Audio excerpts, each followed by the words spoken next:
Hello दोस्तों, मैं हूं सी रेमन भमानी और आज हम बात करने वाले हैं वेदांत फैशन लिमिटेड के बारे में।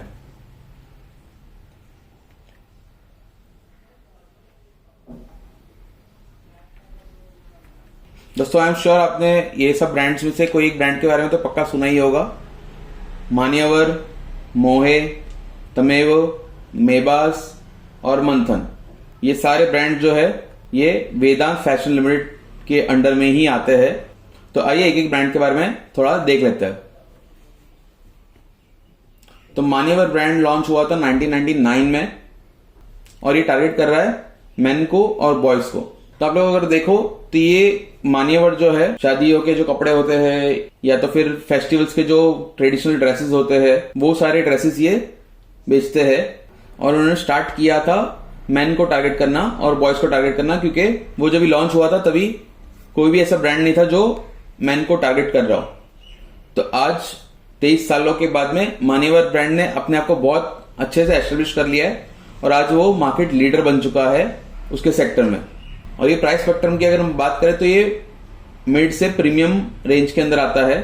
और लोग अपने प्रोडक्ट्स कैसे बेचते हैं तो उनके पास एक्सक्लूसिव ब्रांड आउटलेट्स है, मल्टी ब्रांड आउटलेट्स के अंदर बेचते हैं, लार्ज फॉर्मेट स्टोर्स LFS और ई कॉमर्स के द्वारा ये प्रोडक्ट्स अपने बेचते हैं। सेकंड जो इनका ब्रांड है वो आता है मोहे। वो उन्होंने लॉन्च किया था 2015 के अंदर। तो एक बार 15 साल हो गए, 1999 में मान्यवर लॉन्च हुआ था। 15 सालों में कंपनी ने अपने आप को बहुत अच्छे से एस्टेब्लिश कर लिया था। उसके बाद उन्होंने वुमेन के लिए भी प्रोडक्ट निकालना स्टार्ट किया। ये भी मिड से प्रीमियम रेंज के अंदर आता है और ये भी इसका भी डिस्ट्रीब्यूशन होता है EBO मतलब एक्सक्लूसिव ब्रांड आउटलेट और ई कॉमर्स के द्वारा। तो ये जो मान्यवर का नाम उन्होंने एस्टेब्लिश किया था वो उनको काफी हेल्प किया मोहे का सेल्स बढ़ाने के लिए, क्योंकि मेन का अगर शॉपिंग करने के लिए मान्यवर में लोग आते हैं तो वहीं पर वो लोग मोहे के प्रोडक्ट्स भी डिस्प्ले पे रखते हैं, तो मेन के साथ साथ में वुमेन के प्रोडक्ट भी लोग खरीद सके एक ही जगह से। तो मैं वो ये प्रीमियम ब्रांड है उनका जो 2019 में लॉन्च हुआ था और उनका टारगेट ग्रुप सिर्फ मेन है तमेव के अंदर और ये एक्सक्लूसिव ब्रांड आउटलेट के अंदर ही आपको ये प्रोडक्ट मिलेगा। मेबास जो एक ब्रांड है वो उन्होंने 2017 के अंदर एक्वायर किया था। ये सब लोगों को टारगेट कर रहा है, मतलब मेन, वुमेन और किड्स सब लोगों के कपड़े यहाँ पे मिल जाएंगे और इसमें मिड प्रीमियम से लेके प्रीमियम प्रोडक्ट तक यहाँ पे मिलेगा और ये एक्सक्लूसिव ब्रांड आउटलेट्स में ही मिलेगा। और ये मेजरली साउथ इंडिया में फोकस है और इनका आंध्र प्रदेश और तेलंगाना के अंदर काफी सारे आउटलेट्स है।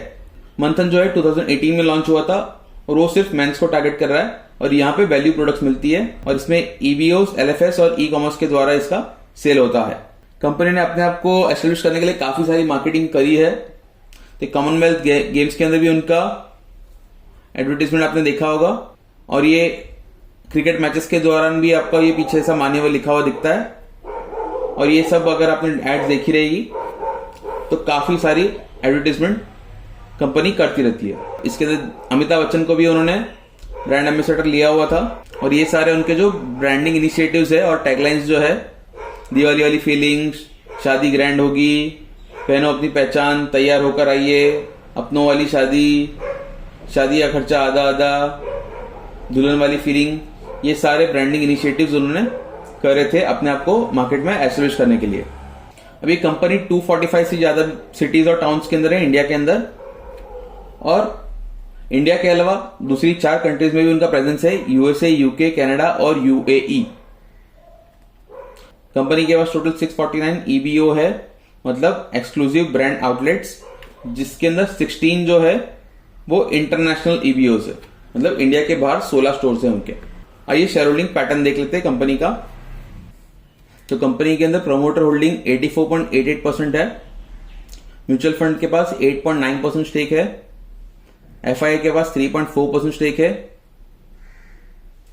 और पब्लिक के पास में मतलब आपके और मेरे जैसे के पास में सिर्फ कंपनी का 1.83% स्टेक ही है और अदर्स के पास में 1% स्टेक है। तो इनके प्रमोटर्स कौन है? तो रवि मोदी फैमिली ट्रस्ट जो है उनके पास 67% स्टेक है, फिर रवि मोदी HUF, शिल्पी मोदी, रवि मोदी, ये सारे प्रमोटर्स है जिनके पास में ये सारे शेयर्स है।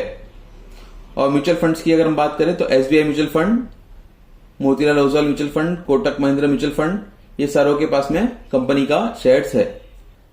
कंपनी का शेयर होल्डिंग का ट्रेंड्स भी देख लेते हैं। यहाँ पे ग्रीन का मतलब है कंपनी का कितना होल्डिंग है और येलो का मतलब है कितने परसेंट शेयर कंपनी के प्रमोटर्स के जो है वो लॉक्ड है। तो 84.91% स्टेक था फरवरी 2022 के अंदर जब भी कंपनी का आईपीओ आया था, और तभी 100% शेयर्स कंपनी के प्रमोटर्स के लॉक थे। और आज अगर हम देखें, आज मतलब लेटेस्ट क्वार्टर जो था मार्च 2023 का, तो प्रमोटर्स का शेयर होल्डिंग 84.88% है और उसमें से 23.56% शेयर्स लॉक्ड है प्रमोटर के। एफआई की होल्डिंग की अगर बात करें तो पहले फरवरी 2022 के अंदर 5.85% स्टेक था, फिर ये कम होकर मार्च के अंदर 3.41% हो गया है। और म्यूचुअल फंड होल्डिंग की बात करें तो फरवरी 2022 के अंदर 4.87% स्टेक था, जो कि बढ़ के हो गया है 8.9%।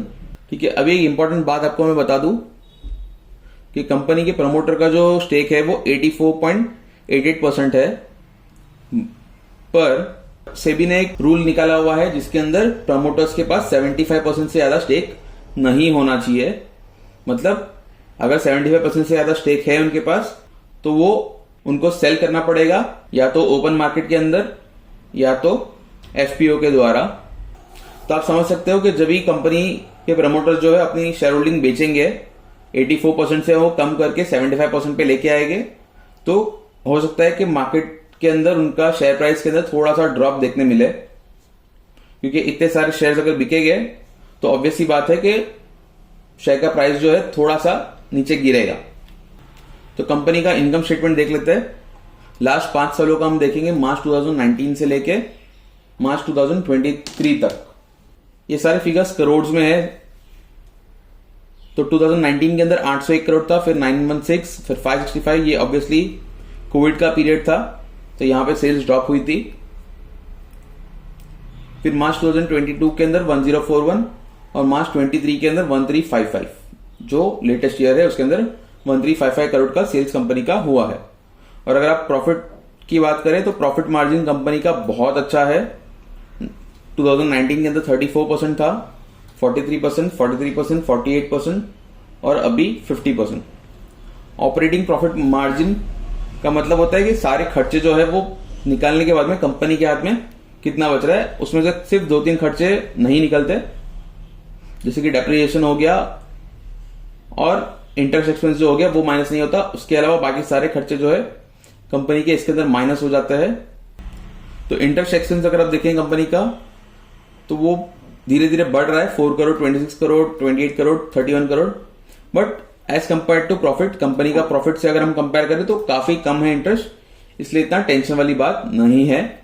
तो प्रॉफिट की अगर हम बात कर ले, प्रॉफिट आफ्टर टैक्स की, तो 2019 के अंदर 182 करोड़ का था, फिर 237, फिर ये 2021 के अंदर कोविड का पीरियड था, तो यहाँ पे थोड़ा सा ड्रॉप दिखा है अपने को, 133 हुआ है, फिर 315 हुआ है, फिर 429 का प्रॉफिट लेटेस्ट ईयर में कंपनी को हुआ है।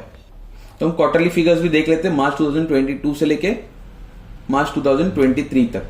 कंपनी का सेल्स 296 करोड़ था, 325, 247, 441, 342। तो ये जो इनका बिजनेस है, जो शादी ब्याह के कपड़े वो बेचते हैं, तो ये हमको सबको पता है कि थोड़ा सीजनल बिजनेस होता है इसके अंदर। तो जब भी शादी ब्याह होती है नवंबर दिसंबर के आसपास में, या दिवाली होती है, तभी कंपनी का सेल्स थोड़ा ज्यादा होता है। तो इसलिए हमको यहां पे थोड़ा सा स्पाइक देखने को मिला है। और अगेन कंपनी का जो ऑपरेटिंग प्रॉफिट मार्जिन है वो उन्होंने 50% के अराउंड मेंटेन करके रखा हुआ है। और प्रॉफिट की अगर हम बात करें तो लास्ट 5 क्वार्टर्स के अंदर 89 करोड़, 101 करोड़, 69 करोड़, 150 करोड़ और 109 करोड़ का प्रॉफिट्स कंपनी ने कमाया हुआ है।